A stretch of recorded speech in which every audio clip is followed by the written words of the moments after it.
So in my last BBC, I mentioned briefly about death. But since we will be having a peaceful living, peaceful dying retreat starting tomorrow, I would like to share about my personal experience about the death contemplation and its tremendous benefit. So first, I have to admit that since I ordained till before this past winter retreat, I only did the 9-point death meditation a few times. I found that the death contemplation are very shallow and superficial. I just did that death meditation just for the sake of doing it because I believe in my deluded mind is only happening to somebody else and not me. I'm still young and healthy, even I'm 60 years old. And in addition, uh, I underestimated the power and amazing benefit of death contemplation. So you might wonder what made me interested in the death contemplation, especially my great effort in doing that. So I would like to share a few causes and conditions.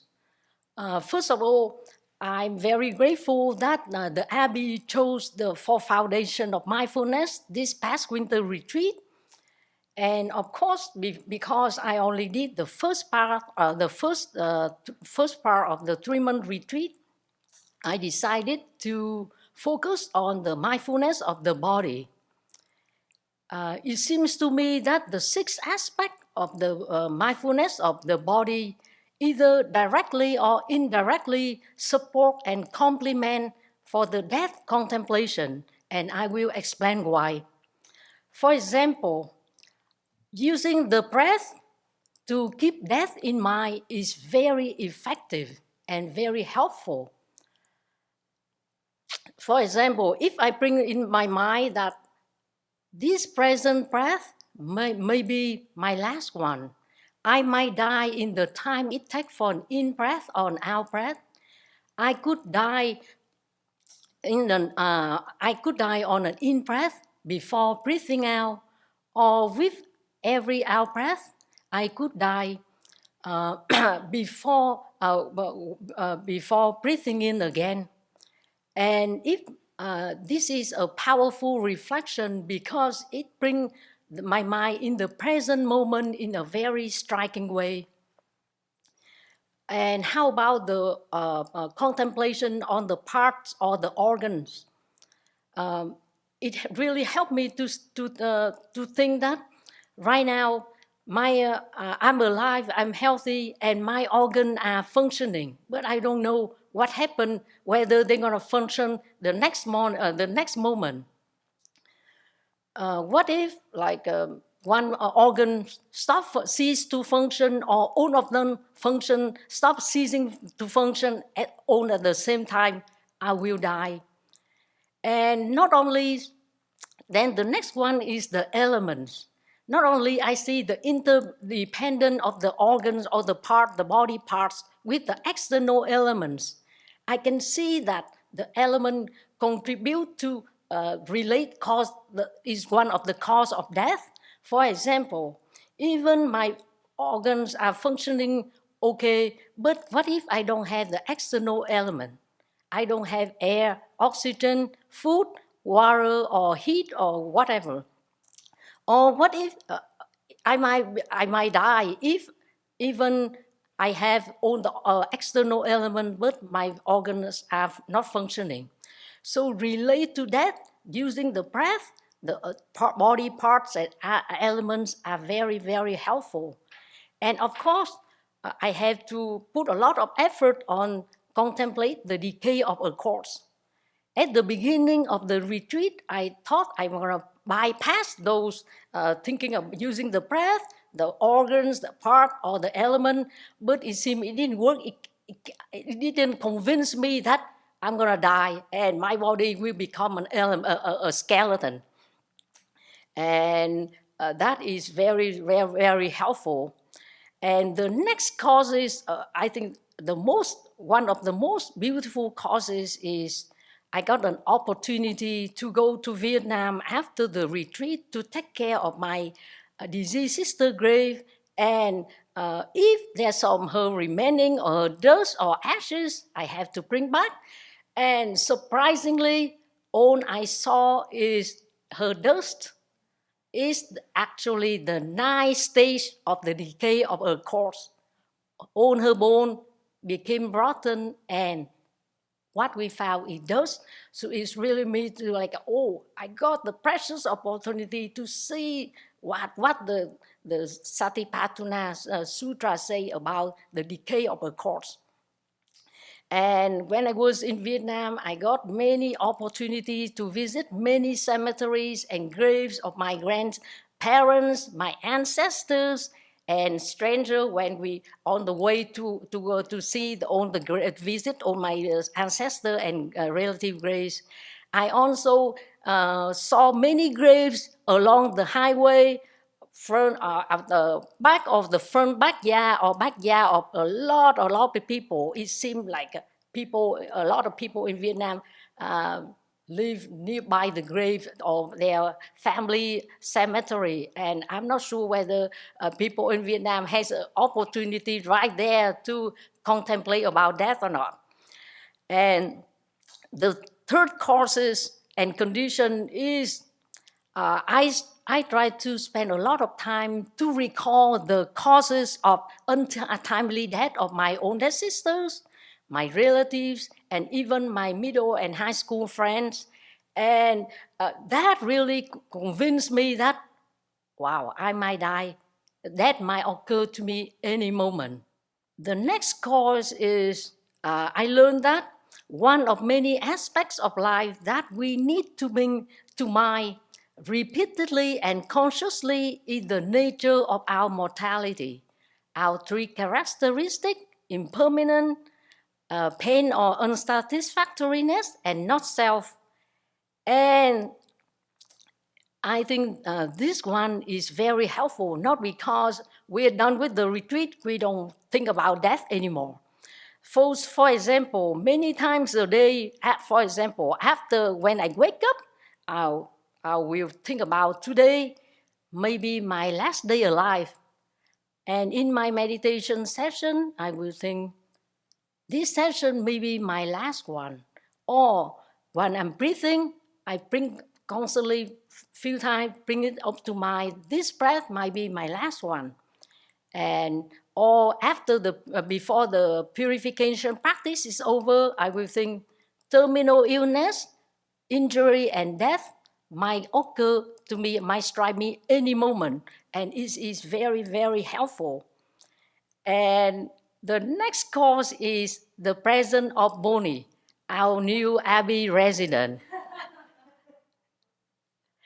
Of course, without a lot of intense death meditation, I don't think I have the courage to come very close to her and have intimate connection with her at least one or twice a day.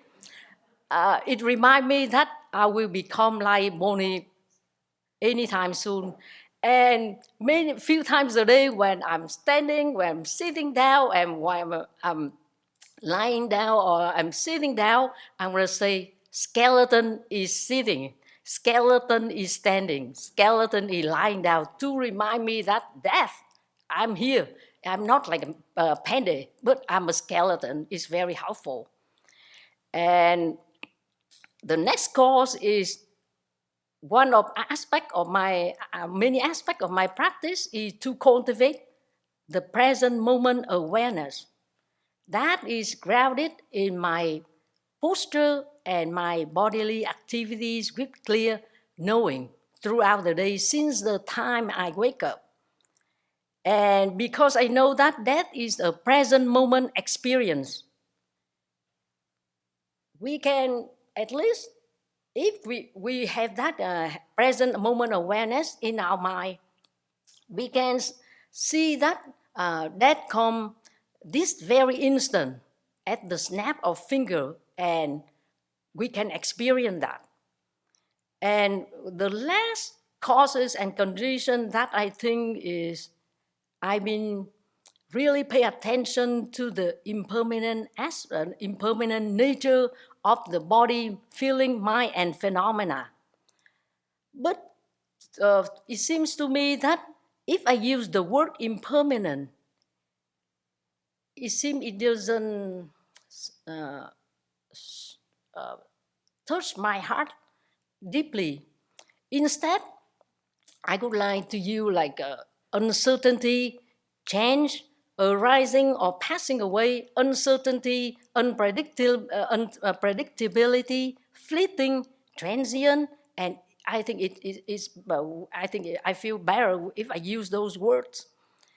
And in my meditation session, I just bring to mind this phrase, and that is powerful.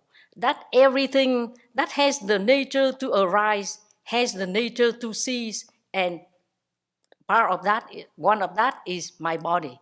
That means death is, I think I'm going to experience one time. And of course, a few years ago, since these past few years, I try to notice.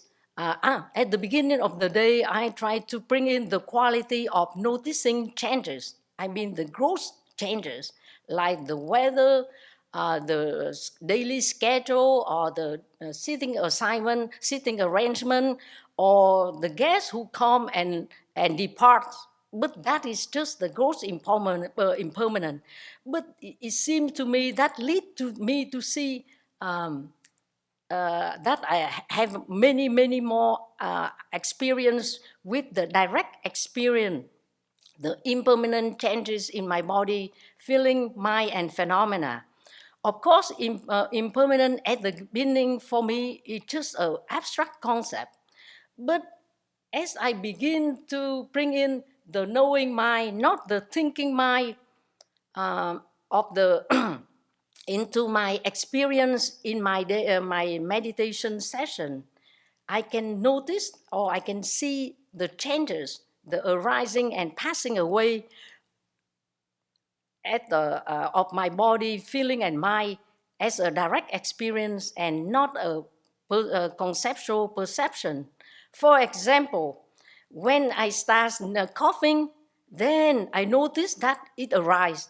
And when I stop coughing, then I say, oh, right there, oh, it's passing away. Before it took me like 10, 15 minutes to notice that. But with that present moment awareness, I can notice the changes, the passing, arising and passing as a direct experience. It's not a conceptual perception.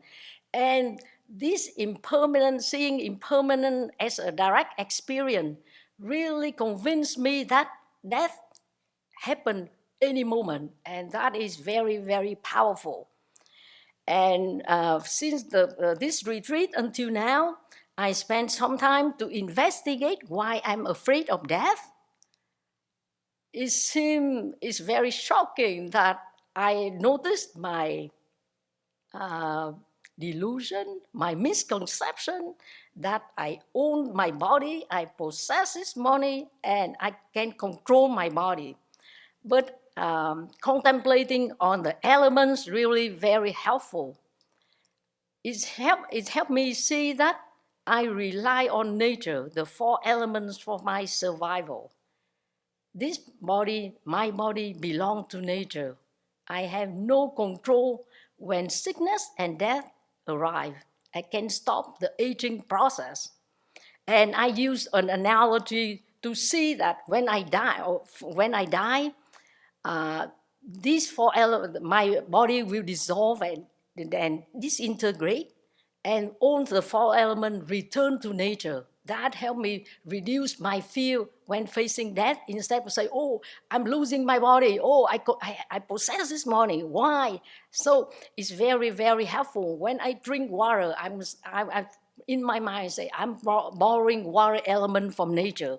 When I'm breathing in, I'm going to say, "Oh, I'm borrowing the air from nature," something like that. And to help me familiar with my mind that I depend on nature. My body belongs to nature. I don't own it, I don't possess it, and it's very helpful.